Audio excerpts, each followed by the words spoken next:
হচ্ছে ওই যে ওই ছোটো ফুলটার ভিডিও। এখানে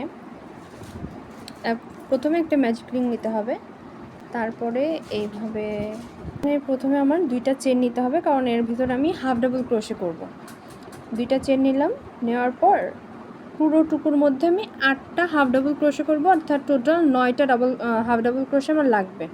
হাফ ডাবল ক্রোশেটা কেমন, এরকম একবার প্যাচ নিয়ে এইটা নিলাম, একদম এইটা হচ্ছে টেনে বের করে নিব। যখন কাজটা করব তখন আমার এই 2 আঙ্গুল দিয়ে আমি এটা চেপে ধরে রাখবো ম্যাজিক সার্কেলটা, আর এইটা দিয়ে এই যে টানটা দিচ্ছি এই টানটা টাইট হতে হবে, তাহলে জিনিসটা দেখতে সুন্দর লাগবে, বিশ্রী দেখতে হবে না, অর্থাৎ এই যে জায়গাটা এটা বের হয়ে থাকবে না।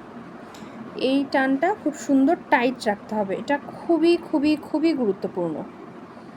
এটা চেপে ধরে রাখবো এখানে, তাহলে এটা বড় ছোট হয়ে যাবে না।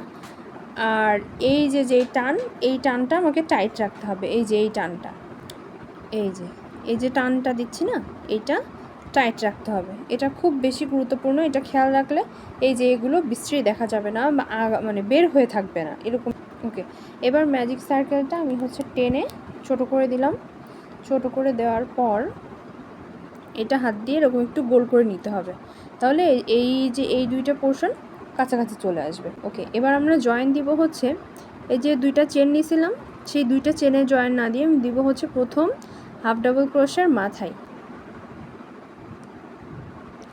এখানে জয়েন দিব। এখন জয়েন দেওয়ার সময় আমি এরকম নিলাম, নেওয়ার পর এই প্লেসটা আমি ফাঁকা রেখে দিব, এই যে এইখানটা, কারণ এই যে 2টা চেন নিয়েছিলাম হাফ ডাবল ক্রোশে হিসেবে, সেই 2টা চেনের মাথা হিসেবে আমি এই জায়গাটা রেখে দিলাম, পরবর্তীতে আমি ওখানে কাজ করব। ঠিক আছে, তো এবার প্রত্যেকটা জায়গায়, এখানে আমার 9টা জায়গা আছে, 9টা জায়গায় আমার 2টা করে হাফ ডাবল ক্রোশে করতে হবে। প্রথমে আমি 2টা চেন নিয়ে নিব, এটা হচ্ছে আমার একটা হাফ ডাবল হিসেবে কাউন্ট হবে, তারপর এখানে একটা হাফ ডাবল ক্রোশে দিব। এখন এই যে জিনিসটা, এটা আমি একবারে এখানে ধরে ধরে কাজ করব, নিয়ে এই যে আমি হাফ ডাবল ক্রোশে করে নিলাম। আবার পরবর্তী জায়গায় যাব, হাফ ডাবল ক্রোশে করে নিচ্ছি, হয়ে গেছে। এবার আমরা প্রথম যে হাফ ডাবল ক্রোশে ছিল সেটার মাথায় জয়েন দিব, ফার্স্টে যেমন জয়েন দিলাম ঠিক তেমনভাবেই, তার মানে এই যে এখানে একটা জয়েন দিব, আর 2টা যে চেন ছিল চেনের উপরে আমি একটা স্পেস রেখে দিব, এই যে রেখে দিলাম। ওকে, মানে হচ্ছে আমাদের 3টা চেন নিব, এই প্রত্যেকটা জায়গায় আমরা 3টা ডাবল ক্রোশের ক্লস্টার স্টিচ করব। তো প্রথমে 3টা চেন নিয়ে নিয়েছি, পরবর্তীতে একটা হাফ ডাবল ক্রোশে করা শুরু করব। এই যে এখানে এই টানটা খুব বেশি ইম্পর্টেন্ট, টান নিতে হবে।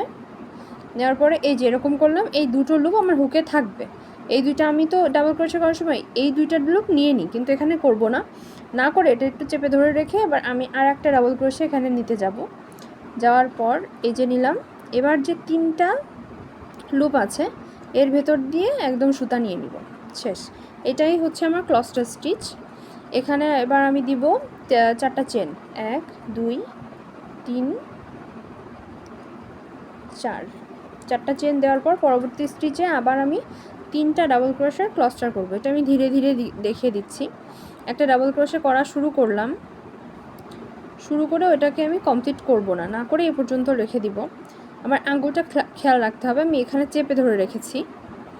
এখানে আবার একটা ক্লস্টার স্টিচ, এখানে আবার একটা ডাবল ক্রোশে করতে যেয়ে ফিনিশ করব না, না করে আবার একটা ডাবল ক্রোশে করতে গিয়ে ফিনিশ করব না, জাস্ট একবার আমি সুতা টেনে নিব।